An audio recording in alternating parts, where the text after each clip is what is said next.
Welcome back. We are live here on BigShow.com. I'm Louis Amestoy, the host of this show, but we're always joined. Glad to have Steve Hughes with us here as we begin the discussion about Kern Canyon Raceway Park. The final word. The final word. The last word of the night or the day or whatever. What time is it now? I'm not even sure. You guys were off last weekend, but back on this weekend, and it's a big, big show this weekend. It is. We started our championship month just as every other racetrack, in the country. This September is championship month. We started it off on Labor Day weekend. Took a little break there for Village Fest. Yeah. Had a good time there. Did you go out there? I did. Oh, nice. Heck yeah. All right. Probably, yeah. We won't talk about that. I'm going to look for those pictures later. Yeah, we won't talk about that. All right. Yeah. And then, this Saturday night, it's the Budweiser NASCAR National Championship season finale. And basically what that means is that's when NASCAR's points end for all the home tracks, the NASCAR home tracks. So everybody's battling for national championship and state championship points.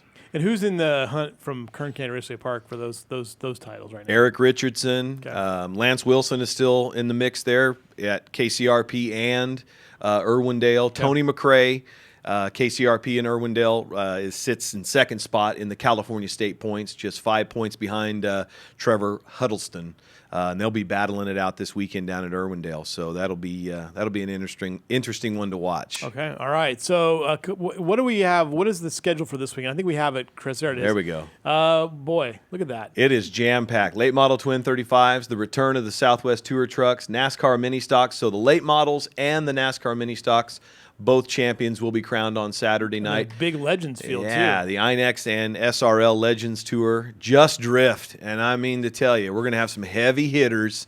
We've got the Formula Drift champion coming down. Really? Okay. Some guys that finished up in second in the Formula Drift, the Just Drift champion, and a guy that finished up in the top 5 Those in guys, in I'll Just tell you Drift. what, folks, there's fireworks shows are awesome. Yeah. These guys put on truly like a jaw-dropping show at times. We didn't anticipate them going 100 miles an hour into the corners and then doing a four-wheel drift through 1 and 2 and then backing it up in 3 and 4 and then coming down with surgical-like precision down in the infield and switching it back and forth with the front of the car facing the crowd as they're sliding by them in a full drift at 60, 65 miles an hour. Yeah. We were blown away, and we're so happy to have them back. I mean, that was one of the, I think, great moments.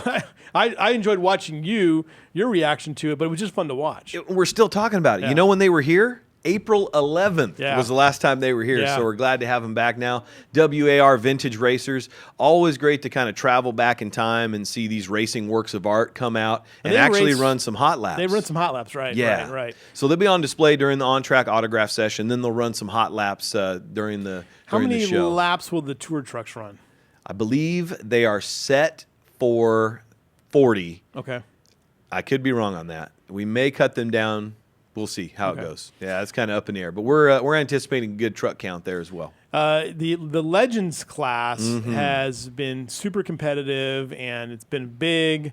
I think it's kind of fun to watch personally. But what's happening in this class right now? Well, Fast Eddie Garoni, driver of the number 31 car, Ahern Reynolds sponsored machine. He has a 14-point advantage over the 17 MMI Services car of Eric Olson going into the final 2 races. So they'll race this Saturday night, have a little bit of a break there, and then come back on October 17th for their final track points race. Okay. But 14 points, that's only 7 positions over 2 races.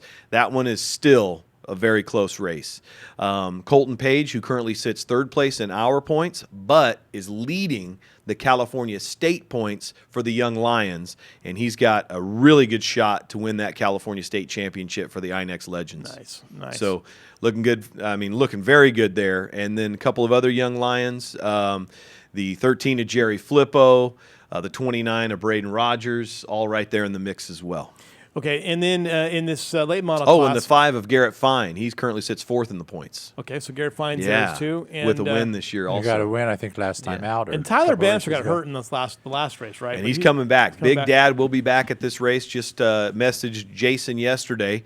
the car's ready. They'll be out to kind of shake it down on Friday night for Friday night practice. But both Tyler Bannister and the 13 of Jerry Filippo, both of those cars that were involved in that opening lap crash, both those cars will be back out this Saturday night. Okay, and then in the late models, Eric Richardson has been dominant all season, winning 10 races this year. 11 races this year. He took that 50-lapper just 2 weeks ago as well. And had a baby at some point during the deal. Yeah, did that as well. Also picked peaches. Yeah. So it's going to be interesting when we introduce him or crown him as our champion, the choice of music that I'll be playing.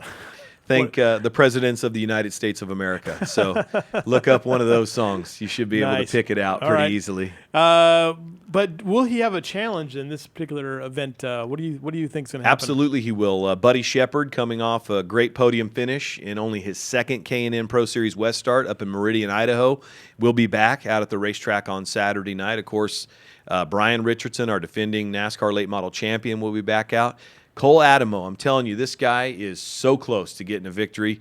And I think the 51 car of Racing Vernon may be back after the knee injury. So we're looking for a great field. And then Chris Dalton. Right. I forgot about the Racing Vernon knee injury. You know what? I don't remember how many selfies I saw of the knee popped up. So I hope it's better. Yeah. And then Chris Dalton, who led nearly half of that 50-lapper 2 weeks ago. They're getting closer and closer to getting a win as well. So definitely be some challengers. It's interesting for me to think about how what's the learning curve on these cars for these guys. I have to believe it's pretty steep. Yeah. I mean, how long does it take you? I mean, because Dalton started off a little bit slow, and then he had some breaks with the day job, and then I mean, they were gone for a couple weeks, and then you go into something else. What's happening there? I mean, with the learning curve or how? His maturation of the season. I mean, well, it's all about just like working on the cars all year long. You try to get to that point where the car's comfortable for the driver. It's fast enough. It's competitive.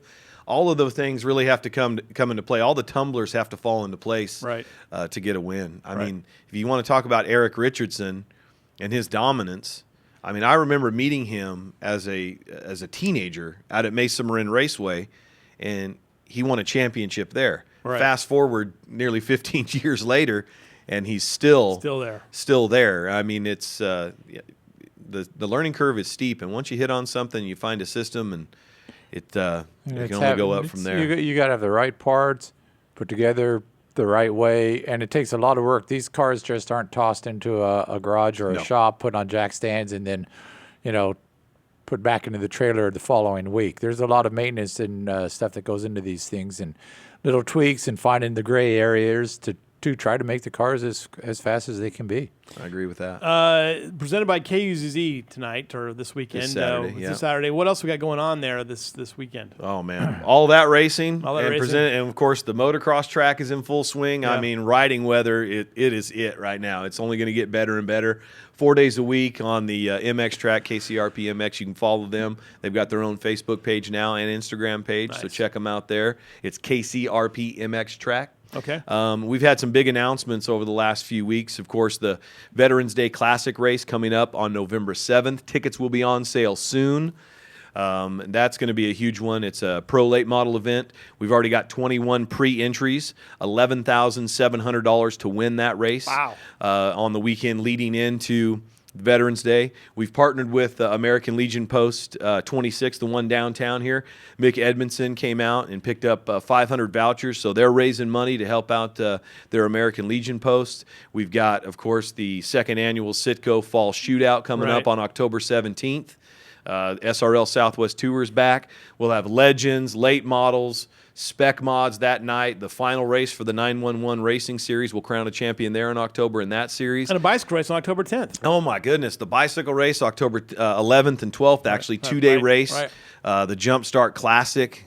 Just follow us on Facebook. We're going to start launching stuff about that coming up here pretty quick. They're actually getting a proclamation from Mayor Harvey Hall tonight. So nice. That's going to be a big deal for them, and we're excited about that. And then I-5 Bike Fest coming up the 23rd, 24th, and 25th of October. 3 disciplines of motorcycle racing, motocross, flat track, and supermoto That's over those 3 days.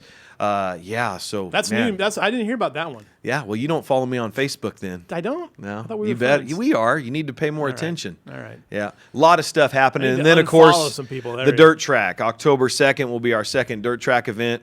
We're still trying to land on what we're going to have for our divisions on that night. So that'll be a Friday night, October 2nd. So yeah, we're busy out there at Kern County Raceway. All right, great stuff as always. Well, thanks everybody for joining us here on the Bako Motorsports Power Hour. And again, memorial services for Mike Mosier on Saturday, 10 a.m. I'll see you there. Yeah, at the Church of Jesus Christ of Latter-day Saints at 5500 Fruitvale. The graveside services down at Green Lawn Cemetery on Panama will begin right afterwards. All right, thanks everybody. We'll see you next week.